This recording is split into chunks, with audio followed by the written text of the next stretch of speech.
Hello everyone, I am सुगम। Welcome back. तो कैसे हो आप सब? आई होप आप सब अच्छे होंगे।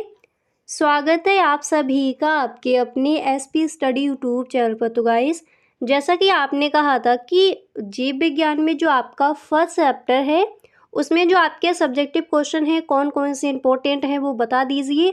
और जैसा कि आप बोल रहे कि रोज़ाना क्लासेस दीजिए, ठीक है। तो फर्स्ट चैप्टर में जो आपके एमसीक्यू क्वेश्चन कौन कौन से इंपॉर्टेंट है उस पर डिस्कस हम कर चुके हैं। यहाँ पर उसके हम सब्जेक्टिव क्वेश्चन देखेंगे। इसी तरह से जो आपका नेक्स्ट चैप्टर है उसको भी देखेंगे, ठीक है। तो बिल्कुल भी टेंशन मत लीजिए, रोज़ाना आपको क्लासेस मिलेंगी इसी चैनल पर, ठीक है। तो जीव विज्ञान में गाइस जो भी आपका महत्वपूर्ण है वो सारा कुछ आपको बताया जाएगा। तो यहाँ पर आप देख सकते हो, पहला प्रश्न आपका है कि जीवों में जनन क्यों अनिवार्य है, ठीक है। जिस तरह से बोर्ड एग्जाम में क्वेश्चन आस्क किए जाते हैं उसी तरह से यहाँ पर प्रश्न आपको दिए जाएंगे। तो इस तरह से क्वेश्चन पूछा गया है कई बार कि जीवों में जनन क्यों अनिवार्य है। तो चलिए इसको आंसर को देखते हैं। आप लिखोगे कि जनन जीवों का एक महत्वपूर्ण लक्षण है, यह एक अतिरिक्त जैविक प्रक्रिया है, ठीक है। जनन जीवों का क्या है? एक महत्वपूर्ण लक्षण है, यह एक अतिरिक्त जैविक प्रक्रिया है जिसके द्वारा न सिर्फ जीवों को उत्तरजीविका में मदद मिलती है बल्कि इससे जीव जाति की निरंतरता भी बनी रहती है। इसके बाद आप लिखोगे कि जनन जीवों के अमरत्व में भी सहायक होता है। प्राकृतिक मृत्युवयता जीवों में जीर्णता के कारण होने वाले जीव ह्रास की आपूर्ति जनन द्वारा ही होती है। इसके बाद आप लिखोगे जिनसे जीवों की संख्या बढ़ती है। जनन एक ऐसा माध्यम है जिसके द्वारा लाभदायक भिन्नताएं एक पीढ़ी से दूसरी पीढ़ी तक स्थानांतरित होती है। इन समस्त कारणों के आधार पर कहा जा सकता है या फिर कहा जाता है कि जनन जीवों के लिए अनिवार्य है, ठीक है। तो आई होप सही ढंग से आपको यहाँ पर समझ आ गया होगा कि जीवों में जनन क्यों अनिवार्य है, क्यों महत्वपूर्ण है, ठीक है। इस तरह से आप इस प्रश्न का आंसर लिख कर आओगे। अब इसको एक बार दोबारा से समझ लीजिए। फर्स्ट लाइन आप लिखोगे कि जनन जीवों का एक महत्वपूर्ण लक्षण है, यह एक अतिरिक्त जैविक प्रक्रिया है जिसके द्वारा न सिर्फ जीवों को उत्तरजीविका में मदद मिलती है बल्कि इससे जीव जाति की निरंतरता भी बनी रहती है। तो इस तरह से आप जो आपका क्वेश्चन है इस तरह से आपको इस प्रश्न का आंसर लिखकर आना है। अब जो आपके ऑब्जेक्टिव क्वेश्चन थे फर्स्ट चैप्टर में कौन कौन से इंपॉर्टेंट है गाइस, अगर आपने वो वीडियो नहीं देखा है तो एक बार आप डिस्क्रिप्शन बॉक्स चेक कर लीजिए, वहाँ पर आपको वीडियो का लिंक मिल जाएगा। नहीं तो गाइस आप चैनल पर जाकर प्लेलिस्ट चेक कर सकते हो। जो बायोलॉजी की आपकी प्लेलिस्ट है, biology class 12 all chapters videos, जो आपकी प्लेलिस्ट बनी है वहाँ पर आप देख सकते हो, ठीक है। वो जो आपका फर्स्ट पार्ट है वहाँ पर आपको मिल जाएगा। इसी तरह से आपका नेक्स्ट क्वेश्चन है कि जनन की अच्छी विधि कौन सी है और क्यों, ठीक है। इसको देख लीजिए, ये क्वेश्चन भी कई बार पूछा गया है आपका बोर्ड एग्जाम में। तो आप इस तरह से लिखोगे कि प्रायः लैंगिक जनन को जनता की श्रेष्ठ विधि माना गया है।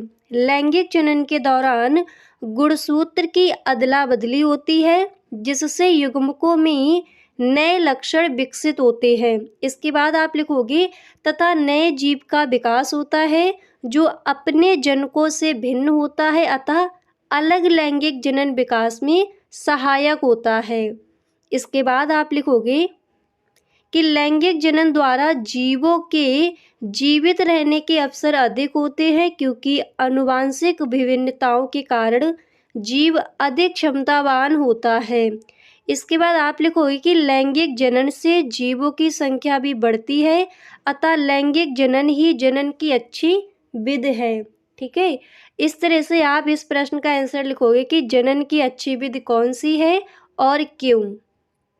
एक बार दोबारा से थोड़ा इसको समझ लीजिए। आप लिखोगे कि प्रायः लैंगिक जनन को जनता की श्रेष्ठ विधि माना गया है। लैंगिक जनन के दौरान गुणसूत्र की अदला बदली होती है जिससे युग्मकों में नए लक्षण विकसित होते हैं तथा नए जीव का विकास होता है जो अपने जनकों से भिन्न होता है अतः अलग लैंगिक जनन विकास में सहायक होता है। लैंगिक जनन द्वारा जीवों के जीवित रहने के अवसर अधिक होते हैं, क्योंकि आनुवांशिक विभिन्नताओं के कारण जीव अधिक क्षमतावान होता है। लैंगिक जनन से जीवों की संख्या बढ़ती है, जीवों की संख्या भी बढ़ती है, अतः लैंगिक जनन ही जनन की अच्छी विधि है।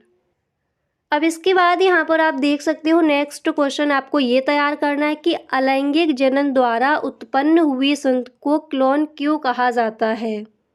ठीक है, उत्पन्न हुई संतति को क्लोन क्यों कहा जाता है, इस तरह से क्वेश्चन आपका पूछा जाएगा। ठीक है, सही करके आपको लिख लेना है। तो यहाँ पर देखिए आप इस तरह से लिखोगे कि आकारकीय व आनुवांशिक रूप से एक समान जीव क्लोन कहलाता है। इसके बाद आपको लिखना है कि अलैंगिक जनन द्वारा उत्पन्न संतति आनुवांशिक व आकारकीय रूप से अपने जनक के एकदम समान होती है, अतः इसे क्लोन कहते हैं। तो इस तरह से आप इस प्रश्न का आंसर लिख कर आओगे कि अलैंगिक जनन द्वारा उत्पन्न हुई संतति को क्लोन क्यों कहा जाता है। ठीक है, अब इसी तरह से यहाँ पर नेक्स्ट क्वेश्चन आपको कौन सा तैयार करना है उसको देख लेते हैं। तो ये आपको अच्छे से समझ आ गया कि अलैंगिक जनन द्वारा उत्पन्न हुई संतति को क्लोन क्यों कहा जाता है। एक बार दोबारा से देख लीजिए। आप लिखोगे कि आकारकीय व आनुवांशिक रूप से एक समान जीव क्लोन कहलाता है। अलैंगिक जनन द्वारा उत्पन्न संतति आनुवांशिक व आकारकीय रूप से अपने जनक के एकदम समान होती है, इसलिए इसे क्लोन कहा जाता है। इसी तरह से अगला प्रश्न देख लीजिए। तो नेक्स्ट क्वेश्चन है कि अलैंगिक जनन द्वारा बनी संतति लैंगिक जनन द्वारा बनी संतति से किस प्रकार भिन्न है। ठीक है, किस प्रकार अलग है, तो आप यहाँ पर समझ लीजिए। आप इस तरह से लिख कर आओगे इस प्रश्न का आंसर कि अलैंगिक जनन द्वारा उत्पन्न आनुवांशिक व संरचनात्मक रूप से जनक के समान होती है, अर्थात अपने जनक का क्लोन होती है। इसके विपरीत लैंगिक जनन द्वारा उत्पन्न संतान आनुवांशिक रूप से जनक से भिन्न होती है। ठीक है, तो क्वेश्चन आपका क्या था कि अलैंगिक जनन द्वारा बनी संतति लैंगिक जनन द्वारा बनी संतति से किस प्रकार भिन्न है। तो आप लिखो कि अलैंगिक जनन द्वारा उत्पन्न आनुवांशिक व संरचनात्मक रूप से जनक के समान होती है, अर्थात जनक का क्लोन होती है। इसके विपरीत लैंगिक जनन द्वारा उत्पन्न संतान आनुवांशिक रूप से जनक से अलग होती है और भिन्न होती है। ठीक है, तो आई होप आपको समझ आ गया होगा। इस प्रश्न का जो आंसर है आप वहाँ पर किस तरह से लिख कर आओगे कि अलैंगिक जनन द्वारा बनी संतति लैंगिक जनन द्वारा बनी संतति से किस प्रकार भिन्न है। ठीक है, अब इसी तरह से यहाँ पर नेक्स्ट क्वेश्चन आपको कौन सा तैयार करना है उसको देख लेते हैं। अगला प्रश्न है कि लैंगिक तथा अलैंगिक जनन में विभेद कीजिए, अंतर बताइए। ठीक है, और ये क्वेश्चन कई बार पूछा भी गया है। तो पहले देख लीजिए अलैंगिक जनन क्या है। तो आप लिखोगे कि इसमें सिर्फ एक जनक भाग लेता है, इसमें युग्मक निर्माण व निषेचन का अभाव होता है, और नेक्स्ट आपको पॉइंट लिखना है कि इसमें समसूत्री विभाजन होता है। अब इसके बाद इसके विपरीत है लैंगिक जनन क्या है। तो आप लिखोगे कि इसमें नर तथा मादा भाग लेते हैं, इसमें युग्मक निर्माण व निषेचन होता है, इसमें अर्धसूत्री व समसूत्री दोनों प्रकार के विभाजन होते हैं। ठीक है, तो लैंगिक तथा अलैंगिक जनन में विभेद कीजिए, इनमें अंतर आप किस तरह से लिख कर आओगे यहाँ पर आपने देख लिया। अब देखिए इस चैप्टर से कुछ और भी आपके इम्पोर्टेंट क्वेश्चन रह गए हैं, वो हम देखेंगे नेक्स्ट वीडियो में। ठीक है, तो यहाँ पर जो आपके महत्वपूर्ण क्वेश्चन हैं उनको आपने यहाँ पर देखा।